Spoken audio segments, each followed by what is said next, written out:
Olá, minha gente, sejam todos muito bem-vindos ao nosso podcast Papo de Redação desta segunda-feira. Hoje é dia 27 de janeiro de 2025, episódio de número 420. Muito obrigado pela companhia de vocês. Lucas Luquez aqui para trazer, com a ajuda das nossas colegas de redação do Grupo Folha, as principais notícias do dia também. Hoje nós teremos uma entrevista com o deputado estadual Cláudio Cirurgião, do União Brasil, presidente da Comissão de Saúde da Assembleia Legislativa de Roraima, que vai tratar principalmente sobre a terceirização das UTIs do HGR. Já já a gente vai tratar a respeito desse tema. Você é o nosso convidado a participar conosco assistindo, ouvindo, né? E também interagindo aí nos comentários do canal da Folha BV no YouTube. Muito obrigado desde já também para quem enviou perguntas para a gente aqui. A participação de vocês é muito fundamental na construção do nosso podcast Papo de Redação. Então tem esses canais aí para você participar, tem o Zap da Redação também, o 999715300, onde você também pode sugerir entrevistas, matérias aqui para o nosso Grupo Folha. Olha, eu vou dar algumas manchetes aqui do nosso portal folhabv.com.br e vou destacar uma. Olha, 5 adolescentes são alvos de operação após ameaçarem agentes públicos nas redes sociais. A outra manchete que a gente vê aqui na tarde, pela tarde agora no nosso portal folhabv.com.br, parece até novidade, hein? Roraima é o estado com a internet mais lenta do Brasil, aponta ranking nacional, né? Incrível. Toras de madeira irregular são apreendidas em reboque abandonado na BR-210. E a notícia que eu quero tratar aqui é: assaltante baleado por policial do Giro durante o roubo morre após passar mal na Punk. E para detalhar essa notícia, eu quero trazer aqui a Dina Vieira, editora-chefe do nosso jornal. Seja bem-vinda, Dina, ao nosso podcast. Obrigada, Lucas. Olá, você aí que está acompanhando, né, pela Rádio Folha, pelo YouTube. É isso mesmo, né? Essa notícia foi agora à tarde. O preso Alisson Marques dos Santos, de 24 anos, ele é conhecido aí no mundo do crime como Gêmeo Feio, morreu após passar mal na tarde de hoje na penitenciária agrícola, né? O Alisson, ele foi preso, não sei se vocês lembram desse caso, foi no dia 12 de janeiro, após ele, juntamente com esse irmão dele, irmão gêmeo, né, eles iam cometer aí, estavam pretendendo cometer um assalto em próximo a um posto de combustíveis e, né, só não conseguiram porque lá tinha um policial do Giro que estava aí de folga, né, e percebeu ali a intenção deles, né, deu a ordem ali para eles se renderem, né, para eles deitarem no chão, mas eles reagiram, né, um correu e eles estavam com um simulacro, Sim. né, mas só depois que o policial soube que era um simulacro. Então, Simulacro é uma réplica de uma arma, réplica né? de arma, né, então o policial atirou, né, porque não sabia se era uma arma de fato,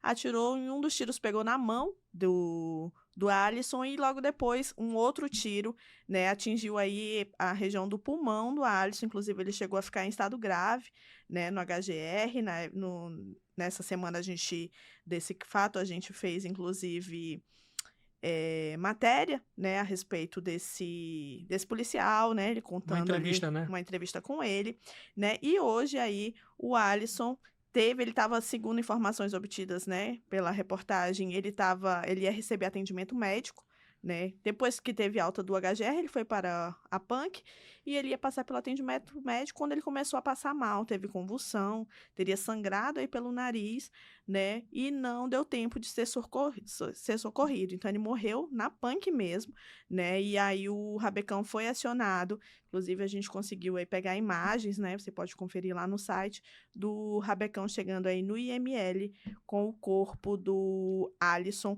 que morreu aí hoje, né. Pois é, né, gente? A gente estava acompanhando esse caso aí desde que ele foi baleado aí por esse policial do Giro. A gente fez uma matéria aí que foi bastante lida, né? Bombou aqui na nossa cobertura. Mas é isso, gente. Quando a pessoa opta pelo crime, ela acaba acontecendo essas coisas. Não quero justificar aqui a morte de uma pessoa, né? Mas eu quero dizer que quando você opta pelo crime, você tende a ser suscetível a esses riscos, né? E aí o Alisson aqui acabou morrendo, né? Porque passou mal, não se sabe bem o contexto dessa causa, né, Dina? Mas fica o recado aí para quem quer estar no mundo do crime, né, gente? Sempre é um risco, né? Então, enfim. Obrigado, Dina, pela tua participação. Até a próxima. Obrigada, e você pode conferir essas e outras informações aí em folhabv.com.br. E olha, gente, as unidades de terapia intensiva do Hospital Geral de Roraima poderão ser privatizadas. Nesse momento, a Secretaria Estadual de Saúde está fazendo uma cotação de preço para poder contratar uma empresa que vai gerar esse serviço. E a justificativa da CESAL é que essa iniciativa ela segue uma tendência nacional, vai aprimorar o atendimento à população e aí prevê a contratação de mais de 482 profissionais, né, que vão vir para cá, para Roraima, são profissionais especializados nessa área, e para isso eu vou falar aqui com o deputado estadual, Dr. Cláudio Cirurgião, do União Brasil, presidente da Comissão de Saúde e Saneamento da Assembleia Legislativa de Roraima. Deputado, seja muito bem-vindo ao nosso Papo de Redação para falar sobre isso. Obrigado, Lucas. Obrigado a todo o Grupo Folha de Comunicação. E obrigado a todas as pessoas que estão nos prestigiando aí, dando atenção a essa temática tão importante através das redes sociais, do YouTube, do site da Folha, enfim, de todos os veículos de comunicação ligados ao Grupo Folha. Obrigado, deputado, por ter atendido o nosso convite. Eu queria saber do senhor, que é da área da saúde, é presidente da Comissão de Saúde da Assembleia, né, já tem há muito tempo aí na área. Queria saber do senhor o que o senhor acha sobre essa proposta de terceirizar as UTIs do HGR, o principal hospital do estado de Roraima. Primeiramente, deixando bem claro já no início dessa nossa conversa que eu sou totalmente contra essa proposta absurda feita pela secretária de saúde, que é a terceirização das UTIs do nosso estado. A UTI, eu já falei isso em redes sociais, em conversas com os sindicatos trabalhadores de saúde, é um ambiente crítico de tratamento de paciente grave. Como você sabe, só vai para a UTI quem tem chance de vida e quem está em alto risco. E aí você colocar o risco, a vida de diversas pessoas nas mãos de empresas que irão gerenciar a UTI do nosso único hospital geral, que é responsável pelo tratamento de pacientes não só de Roraima, como de países vizinhos, é você deixar na mão de empresas que muitas vezes, por falha de pagamento do próprio governo, podem ter déficit assistencial no atendimento dos pacientes. Isso é um risco enorme, também do ponto de vista profissional.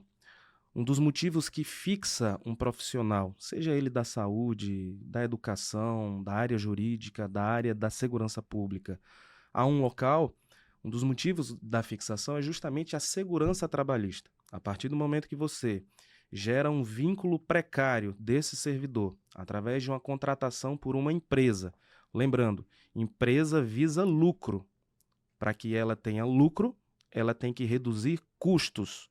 Para reduzir custos, muitas vezes ela reduz custos trazendo mão de obra despreparada, desqualificada para tratar pacientes, e nesse caso em específico, pacientes com alto risco de morte. Então, é um absurdo você precarizar a mão de obra profissional, é um absurdo você deixar o que nós temos de mais grave no Estado, né, o ambiente mais crítico do Estado, nas mãos de uma empresa que irá gerenciar, aí, como você citou na reportagem, na nota dada aí pela Secretaria de Saúde, mais de 400 profissionais. E os profissionais que trabalharam durante anos e décadas nas UTIs do estado de Roraima.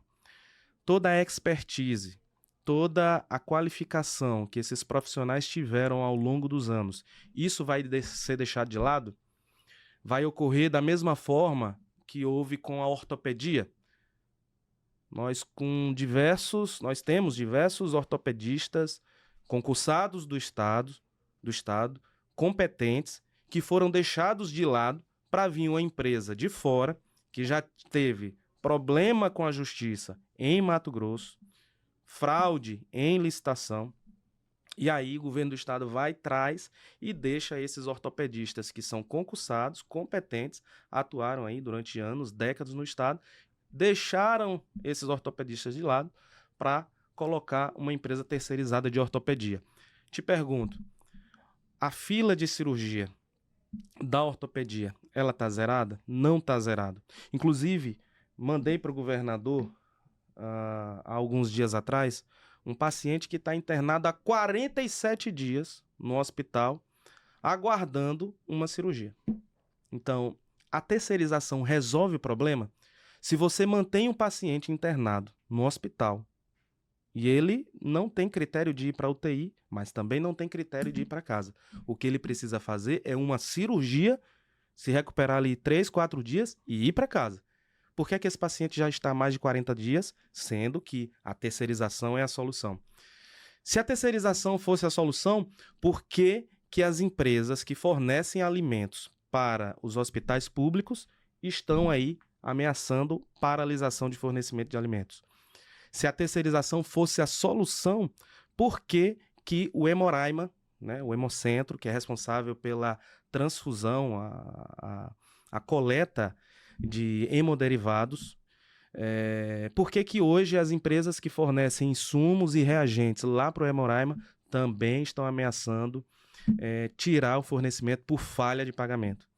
Falha de pagamento do governo, o senhor está falando. Falha de pagamento do governo. Uhum. A Mas empresa não devia ter obrigação de pagar? deveria ter a obrigação de pagar. O que muitas vezes a secretária de saúde usa como argumento para o governo, para o próprio governador Antônio Denário, para as pessoas, para a mídia, é que a terceirização vai baratear. Sabe por que ela barateia?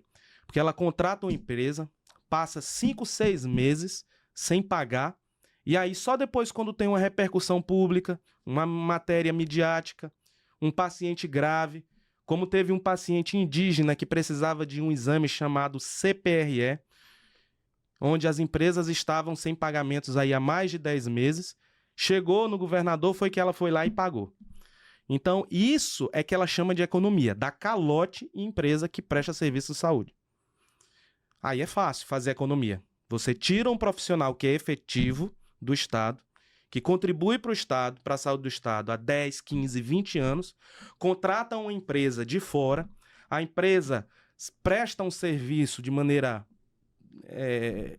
inadequada, e aí, como ela vai ficando sem um pagamento, atrasa outro, ela descontinua o serviço e tem que ir para a imprensa, aí paga um mês. Aí passa mais 3, 4 meses, vai para a imprensa, paga outro mês. É isso que ela chama de economia, dá calote.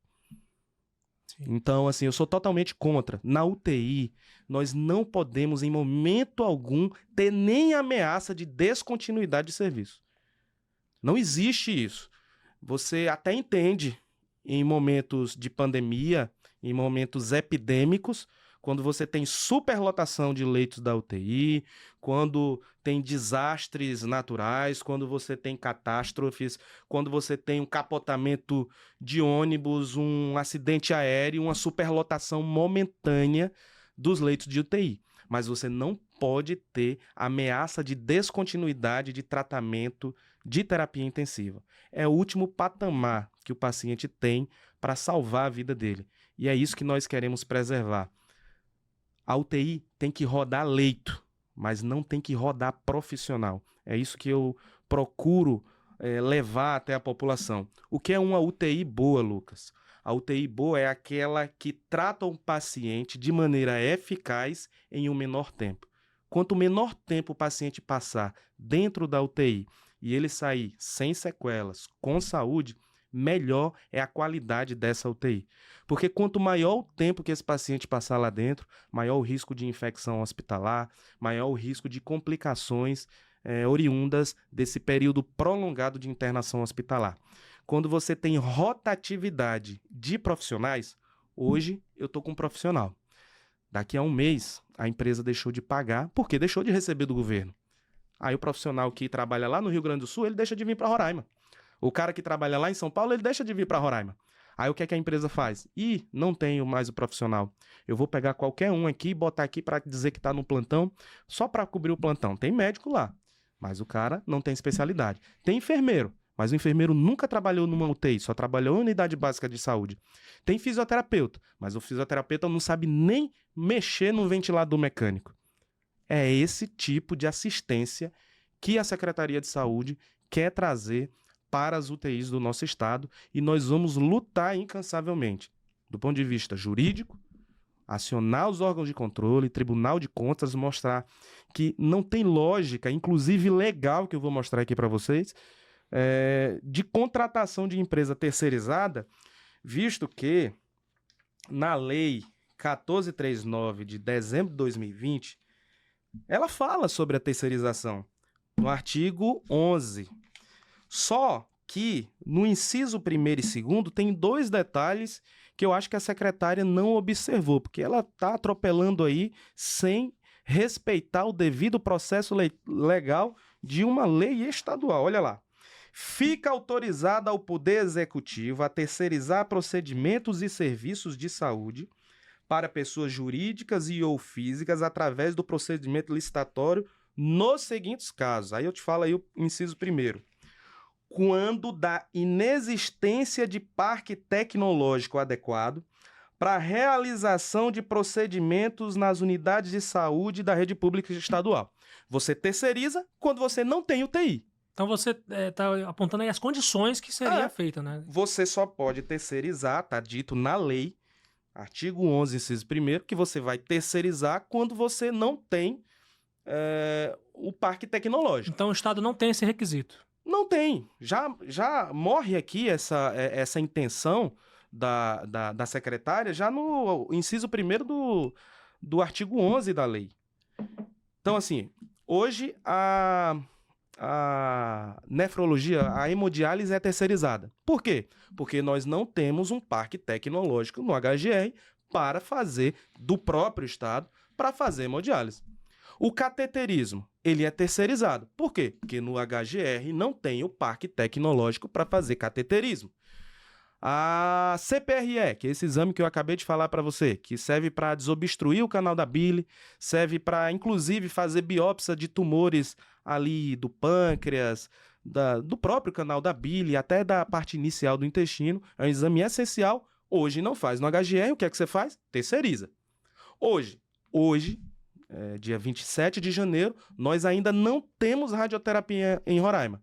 O governo do estado poderia terceirizar? Poderia, porque não tem parque tecnológico ainda. Se Deus quiser, graças ao governo federal, esse ano a radioterapia vai ser inaugurada e nós não vamos precisar fazer isso. Mas assim, não tem lógica você terceirizar uma coisa que foi construída ao longo de décadas no estado. O estado tem o parque tecnológico, nós temos UTIs, nós temos equipamentos, nós temos profissionais. O que é que falta? Gerenciamento da pasta da CESAL. Olha só. Lá tem... Eu acho que você teve acesso aí ao aviso de licitação. E também tem um modelo de proposta de preços aqui, que a CESAL... Eu posso depois deixar com você aqui esses dados. Olha lá. A CESAL diz que precisa terceirizar. E para terceirizar, você não pode ter parque tecnológico. E aqui, olha como é contraditório. Ela diz que as UTIs têm aspirador, tem ventilador, tem mesa ortostática, tem um monte de bomba de infusão, e aqui ela quantifica de acordo com a UTI 1, UTI 2, UTI cardiológica, tem balança, tem bomba de infusão, tem ventilador pulmonar, tem desfibrilador, tem cama hospitalar motorizada, enfim... Nós temos os equipamentos, temos os profissionais com expertise. Quer dizer que o cara que passou aí, o profissional de saúde, o enfermeiro, o técnico de enfermagem, o médico, que passou vivenciando 2, 3 anos dentro daquela UTI, tratando paciente com Covid grave e tratando os pacientes do dia a dia, com AVC, com infarto, acidente de trânsito, trombose, enfim, todas as patologias, paciente pós-operatório de câncer. Quer dizer que esses servidores não servem mais? Mais de 400 servidores não servem mais? Mas será que, de uma certa forma, esses servidores que você está citando aí, eles não seriam contratados por essa empresa especializada? Através de um vínculo precário. E aí... Explica melhor. O que é vínculo precário? Você não tem efetividade com o serviço público. Você é um prestador de serviço. Eu estou aqui hoje, eu estou ganhando bem hoje. Se amanhã um hospital de Manaus me pagar R$5 a mais por plantão, eu vou para Manaus. Como é que você fixa o profissional aqui? Um enfermeiro, técnico de enfermagem, um fisioterapeuta. Como é que você vai dar continuidade ao tratamento de um paciente? Se hoje é um médico, amanhã é outro, depois de amanhã é outro, depois de... Sabe? Não tem continuidade, não tem protocolo de equipe. Enfim, é um desastre na assistência à saúde. Eu não estou condenando a terceirização em saúde. Exemplo, você tem alguns casos que você precisa comprar porque o governo não produz. Exemplo, medicamentos. Você tem que comprar de uma empresa que vende medicamentos. O governo não produz ventilador mecânico. Você vai lá e compra, faz um processo licitatório e compra. Agora, mão de obra na saúde, assim como na educação e como na segurança pública, a prioridade de contratação, Lucas, é o concurso público. E é isso que eu venho exigindo do governo desde o início do mandato.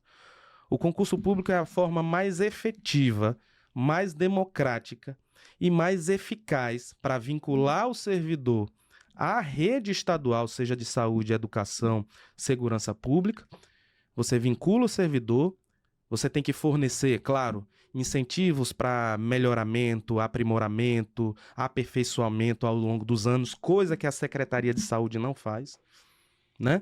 Então, assim, terceirizar para quê? Nós já temos parque tecnológico, nós temos profissionais, falta gerenciamento. Aí você me diz uma coisa. Semana passada nós recebemos várias denúncias que estavam faltando medicamentos essenciais para tratamento de paciente grave. Dentre eles, alguns antibióticos. Imipenem, meropenem, são antibióticos de amplo espectro, polimixina. Tem paciente comprando Bactrim aí nas farmácias da vida para poder tratar paciente grave na UTI, porque não tem antibiótico na UTI. Falta colírio nas UTIs. O paciente que está na UTI, ele tem o risco de desenvolvimento de úlcera de córnea. E falta colírio na UTI para poder fazer a prevenção da úlcera de córnea. Você acha que a terceirização vai resolver isso? Não vai. Porque esse é problema de gestão. A compra de medicamentos é a Secretaria de Saúde que faz. O plano anual de trabalho você faz de acordo com o ano anterior. Então, esse ano eu gastei tantas seringas. Ano que vem, com o aumento populacional, com a previsibilidade, você faz uma estimativa de medicamentos. E hoje nós temos uma bactéria altamente resistente, né, a Acinetobacter baumannii, lá no HGR, vários pacientes com essa bactéria, e não tem um antibiótico para poder tratar. Os pacientes compraram. Tiveram que comprar. Aí agora a Secretaria de Saúde vem com a história de que terceirizar seria a solução das UTIs de Roraima. Não. A solução das UTIs e do estado de Roraima seria uma gestão eficiente da pasta da saúde, coisa que não vem tendo há anos. E eu estou aqui para falar todos esses pontos que são contraditórios. Como é que você vai terceirizar se você já tem parque tecnológico? Você precisa de mão de obra, mas você já tem. O grande problema lá hoje, por exemplo, é medicamentos. E medicamentos não vai resolver com a terceirização. Agora, os conselhos e os sindicatos, eles disseram que não foram consultados sobre essa questão de cotação de preço de terceirização das UTIs do HGR. A Assembleia Legislativa, em algum momento, foi consultada sobre isso? A Assembleia Legislativa não foi consultada, a Comissão de Saúde não foi consultada. Pelo que eu sei e ando conversando com os conselhos representativos de classe e os sindicatos representativos das profissões, também não foram consultados. Na verdade, é uma decisão muito pessoal da secretária, como todas as outras decisões que ela tem, são decisões pessoais, não são decisões coletivas. E isso deixa todo mundo muito triste. Eu já falei para o governador Antônio Denari, ele mesmo fala que o grande problema do governo dele é a Secretaria de Saúde. Se o grande problema dele, do governo, é a Secretaria de Saúde, qual é a ação que ele tem que tomar? Ele já sabe qual é a ação. Outros secretários de governo também já aconselharam a ele tomar a ação mais correta para resolver o problema da Secretaria de Saúde. Não é terceirizando todos os setores do HGR, não é terceirizando todas as especialidades médicas que você vai resolver o problema da saúde de Roraima. Até porque, se a terceirização, como eu falei anteriormente, fosse o problema, se você fosse pejotizar tudo em saúde, nós não teríamos risco de paralisação de hemodiálise, porque a empresa está aí, 8, 9, 10 meses sem receber. Aí paga um mês por conta de ameaça e a ação midiática acaba, aí paga um mês. O cateterismo aí, a empresa de cateterismo estava aí, eu acho, se eu não me engano, 4, 5 meses de atraso. Empresa fornecedora de alimentos para os hospitais também está em atraso. A empresa lá de endoscopia que eu falei lá da CPRE está em atraso. Terceirizou para fazer cirurgia eletiva no HGR, fizeram as cirurgias 10, 11 meses de atraso. Então, assim, o que adianta você terceirizar, você pejotizar na saúde e não pagar? O nome disso é calote. O nome disso não é economia, isso é calote e risco de descontinuidade do serviço. As empresas não deveriam ter capital de giro para poder cumprir as suas obrigações? Tem, obrigatoriamente 3 meses, não 11. Que é o que acontece na 11 meses. Né? 11, 10 meses. Tem empresas que reclamam aí de 2022 sem ter pagamento. 2022. Agora, o que o senhor pretende fazer, né, com o presidente da Comissão de Saúde, com o deputado estadual, para poder reverter esse início de processo que já começou, esse processo que já começou aí para poder terceirizar as UTIs? Como eu falei anteriormente, ela já peca em não obedecer à legislação do próprio Estado. Nós já temos parque tecnológico e nós vamos levar essa informação através de um pedido para barrar isso junto ao Tribunal de Contas. Não tem porquê. Do Estado. Do Estado. Não tem porquê terceirizar se nós já temos um parque tecnológico com equipamentos, com profissionais. Para que vai gastar com isso? Né? Então ela já esbarra logo aqui. Mas nós também estamos propondo também uma alteração legislativa. Muito provavelmente nos próximos dias a gente deve anunciar isso. Eu preciso conversar com todos os deputados, conto também com apoio, eu sou apenas um deputado lá na Assembleia, eu preciso convencer todos os colegas do mal que irá ocorrer no estado de Roraima se as nossas UTIs forem terceirizadas. O senhor faz parte lá tem voz ativa lá no Conselho de Saúde? Não tem voz legislativa. O Conselho Estadual de Saúde é um órgão deliberativo que tem representantes do governo, tem representantes sociais e tem representantes das classes trabalhadoras. Conselho Regional de Medicina, Conselho Regional de Farmácia, Conselho Regional de Enfermagem, enfim, as classes de trabalhadores envolvidos com a saúde. Lá ela coloca a proposta, está marcada agora para o dia 31, a extraordinária, coloca a proposta e através dessa decisão do Conselho é que algumas decisões são tomadas. Nesse caso aí, ela quer terceirizar, se passar com o Conselho, mas a gente vai lutar juridicamente, politicamente. Vou novamente conversar com o governador Antônio Denário, falei com ele por telefone, eu estava viajando, e falei para ele sobre todos os riscos da terceirização da UTI no nosso estado. Vou novamente entrar em contato com ele, pedir encarecidamente que ele não não dê um tiro no próprio pé, terceirizando as UTIs do estado. Se existe alguma gerência do governador na Secretaria de Saúde, que ele exerça essa gerência, que ele exerça esse comando e não deixe a secretária, de maneira arbitrária, fazer essa tragédia na saúde do estado. Deputado, além do HGR, temos problemas também nesses últimos anos em relação à maternidade estadual aqui de Roraima. Por exemplo, uma auditoria do Tribunal de Contas da União, TCU, identificou uma taxa de mortalidade muito alta, né, para Roraima, acima até da média nacional. Para ter uma ideia, friamente, o dado que foi apresentado aqui é da morte de 714 crianças entre 2020 e 2023. E nesse mesmo período, 90 mães morreram na maternidade por motivos diversos, né? E a gente lembra que de 2021 a 2024 a maternidade era uma lona, né? Eu queria saber, entender melhor como é que fica o papel da Comissão de Saúde para cobrar providências sobre esses dados alarmantes, né? E se você acha que alguém tem que ser responsabilizado por isso? Claro. A gestora da pasta tem que ser responsabilizada.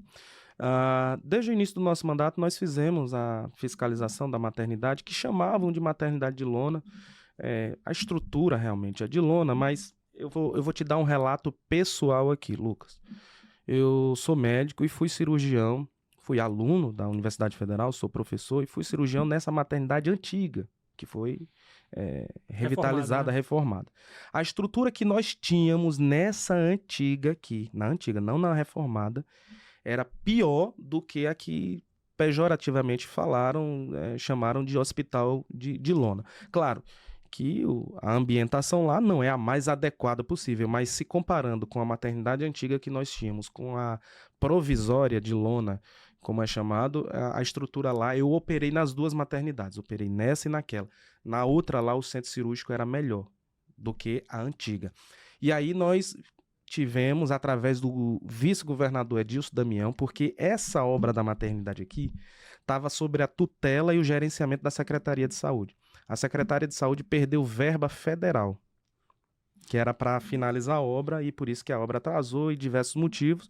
Foi quando o vice-governador Edilson Damião trouxe a obra para gestão da pasta dele e começou a trabalhar na obra, e a gente acompanhou todos os momentos da obra. O Ministério Público fez um TAC junto ao governo do estado para que essa obra fosse entregue, e a obra foi entregue. Já visitei a maternidade reformada, uma estrutura totalmente diferente, melhor de todas que eu já vivenciei, tá? As ambientações na maternidade são aconchegantes, na ala das orquídeas, o centro cirúrgico. Claro que alguns detalhes ainda de aprimoramento precisam ser feitos. Exemplo, a UTI que foi prometida a inaugurar lá.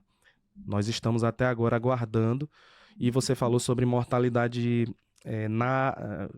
aqui na maternidade, né? A gente tem que distinguir mortalidade materna e mortalidade fetal. Cada uma tem suas causas. Claro que algumas dessas causas contribuem para a mortalidade tanto materna quanto fetal. Isso também diz respeito à assistência pré-natal. Então, nós não podemos também colocar culpa tudo na maternidade, na assistência intra-hospitalar. Essa mulher, ela foi gestante ali 9 meses. Algumas não, porque algumas têm parto prematuro. Mas na grande maioria das vezes ficou 9 meses gestantes. Muitas delas chegam na maternidade sem nem o cartão pré-natal.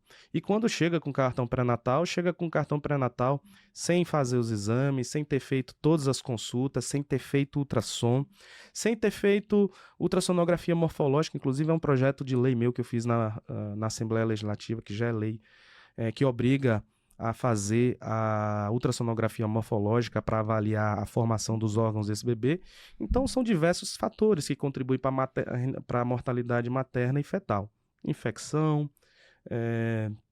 fatores relacionados à gestação, hipertensão gestacional, diabetes gestacional, uso de medicamentos, tabagismo, álcool, contribui também não só com abortamento, mas também com defeitos congênitos graves que na grande maioria das vezes não, e muitas vezes o feto já nasce morto, né?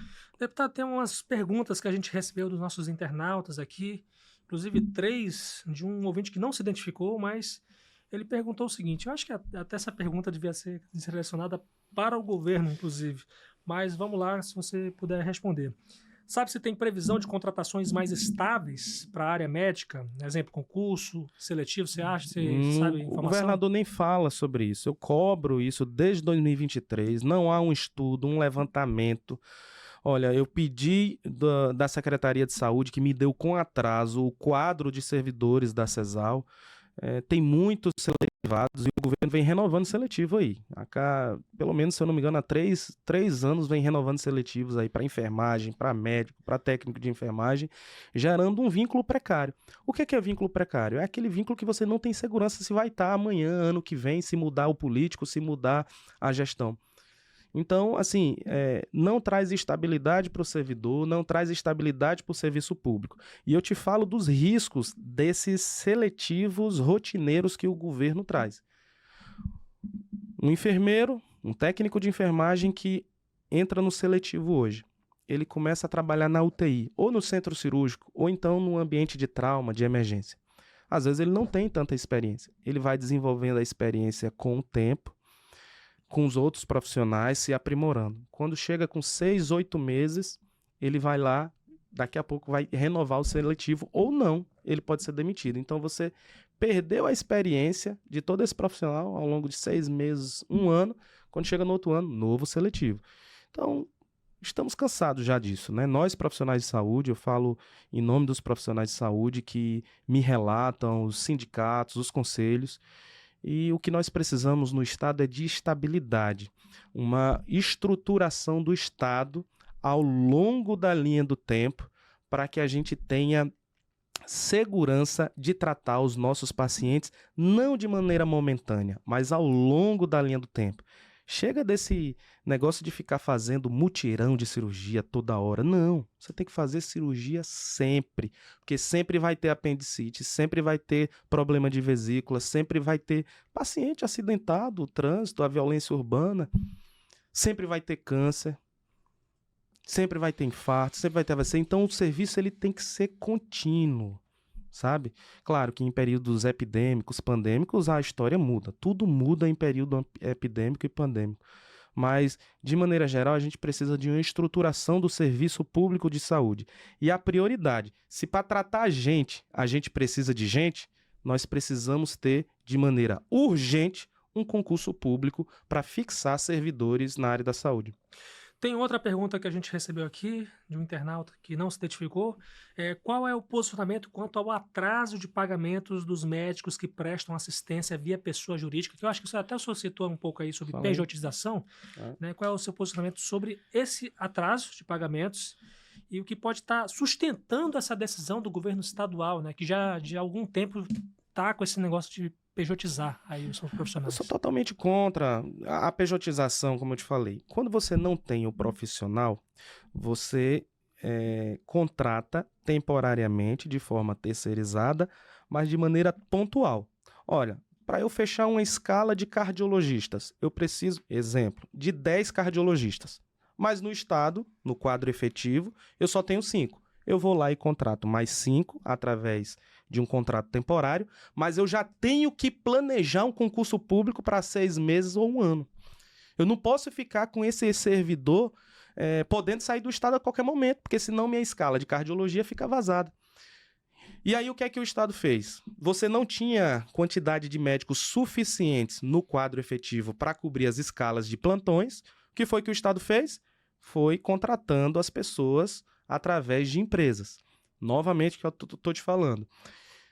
Contrata o profissional trabalha 1, 2, 3, 4, 5 meses e não recebe. Nós temos hoje colegas médicos aí há 4 meses sem receber. E tem outros colegas que fizeram cirurgias aí, que fizeram outros procedimentos que já está beirando 1 ano sem receber. Então, o que me preocupa muito é esse vínculo precário e a falta de pagamento. O nome disso é calote. Eu sou totalmente contra. Eu acho que o ouvinte aí que perguntou o que é que eu acho desse atraso de pagamento, isso é calote a servidor. Pois é, tem outra pergunta desse mesmo ouvinte que eu acho que não se identificou muito por uma questão de medo mesmo, né, de represália. Né? Qual o posicionamento sobre a situação fiscal da Secretaria de Saúde, que todo o segundo semestre apresenta dificuldade em fechar as contas e pagamentos das empresas que prestam serviços nas unidades de saúde do Estado? Acho que você até falou bastante sobre isso. É a mesma pergunta, né? Então, empresa de cateterismo sem receber há 3, 4 meses, empresa de hemodiálise que beira 1 ano de atraso de pagamento, empresa de CPRE que atrasou ano passado 10 meses, empresa de fornecimento de insumos e reagentes para o Hemoraima, empresas relacionadas a hemodiálise, acho que eu já falei, né? Sim. Enfim, são várias empresas prestadoras que nos chegam a informação que estão com a corda no pescoço, porque, como eu te falei anteriormente, as empresas elas precisam se manter, pagar seus servidores, e ela tem o prazo ali de não descontinuidade do serviço legal, mas quando você passa 8, 10 meses sem receber, aí não tem empresa que aguente. Agora, deputado, a Assembleia Legislativa não tem alguma forma de fazer com que, o governo seja de alguma forma responsabilizado, seja de alguma forma obrigado de fato a cumprir as suas obrigações, porque tem setores do governo que está tudo em dia, né? Claro, você vê, a gente não vê essa preocupação, inclusive assim, eu deixando muito claro, você me perguntou aqui nos bastidores se eu era base do governo. Eu sou base do governo. Eu reconheço alguns avanços do governador Antônio Denário no agronegócio, no incentivo ao empreendedorismo. Eu vi os programas sociais para o pequeno produtor, o projeto de grãos, o projeto de titularidade da terra. A gente precisa entender que nós tivemos diversos avanços em alguns segmentos do governo Denário. Nós não podemos negar isso. Considero sim, Lucas. Te falo aqui claramente e falo para todos os ouvintes, né, as pessoas que estão nos assistindo, que o governador Antônio Denário é o melhor governador que nós tivemos nessa área econômica do Estado. Eu acredito que sim. Mas na pasta da saúde, ele mesmo, o próprio governador, fala que é o grande gargalo dele. Tanto é que ele trocou de secretários aí 8, 9 vezes e não resolveu. Por quê? A indicação é eminentemente política, não há nenhum embasamento técnico. E detalhe, quem está à frente da pasta está exclusivamente com o intuito de perseguir servidor, de enfraquecer o serviço público, de enfraquecer o SUS e privatizar tudo, terceirizar tudo. Qual é o real incentivo em você querer terceirizar tudo que tem na saúde? Olha, a gente tem uma outra pergunta agora do Samuel França. A oferta de leitos nas unidades de terapia intensiva do HGR já é deficitária, trazendo consequências para a população. Ao aprovar a terceirização, o governo poderá ser autorizado a reduzir as ofertas de leitos sob o pretexto de redução de custos? O pretexto que ela usa para terceirizar é justamente isso, baratear os custos com saúde. Mas deixa eu te falar, saúde pública não é empresa. Saúde pública tem que ter economicidade, mas não precisa ter lucro, não é para ter lucro. Todo orçamento que é destinado para a saúde tem que ser gasto com saúde.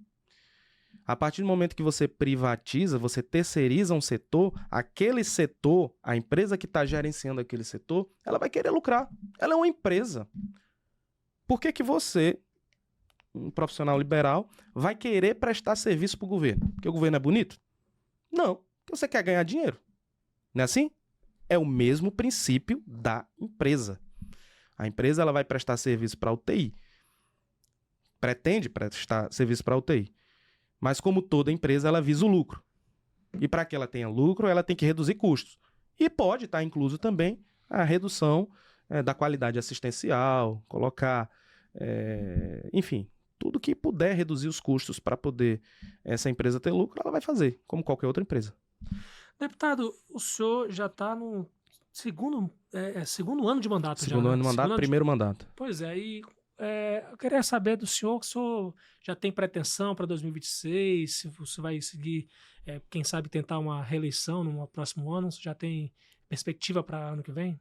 Lucas, eu nunca fui da política, né? Eu sempre fui servidor público, sempre estudei, sou servidor público federal, professor da universidade, sou concursado da Prefeitura de Boa Vista, sou cirurgião e prestei serviço aos hospitais do estado, na capital e do interior. Entrei na política para tentar deixar um marco, tentar contribuir de alguma forma. Fizemos alguns projetos de leis importantes, fizemos, inclusive, aí você falou sobre a Comissão de Saúde, na Comissão de Saúde da qual sou presidente, nós trabalhamos, não só eu, os outros deputados que me ajudaram junto a lutar pela transferência do Hospital das Clínicas para a Universidade Federal. Essa é uma batalha nossa lá da Comissão de Saúde. E agora, já esse ano, nós vamos ter o primeiro Hospital Federal da história de Roraima, desafogando as unidades comandadas pelo governo do estado. Então, é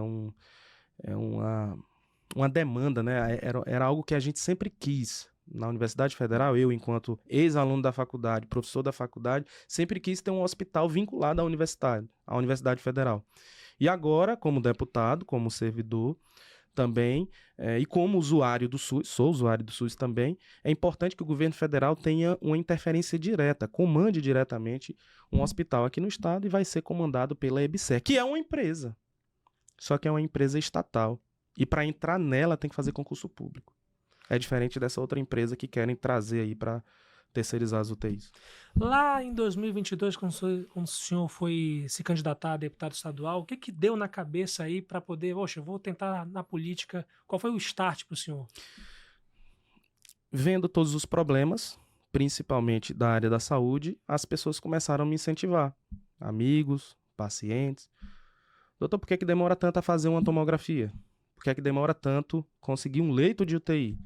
Por que que demora tanto fazer uma cirurgia, né? E eu entrei na política para tentar ajudar de alguma forma nisso. Nós fizemos vários projetos de leis, mais de 2 dezenas de projetos de leis já aprovados, a grande maioria em relação à saúde, só que nós temos outros projetos relacionados a outras áreas também, mas a grande maioria em relação à saúde, mas justamente com essa minha visão de tentar contribuir de uma maneira melhor. Como médico, eu consigo ajudar poucas pessoas. Como político, eu consigo ajudar mais pessoas. Como político, eu briguei pela vinda do Hospital Federal. Como político, eu coloquei orçamento lá para a Prefeitura de Iracema para construir laboratório municipal e o primeiro CAPS.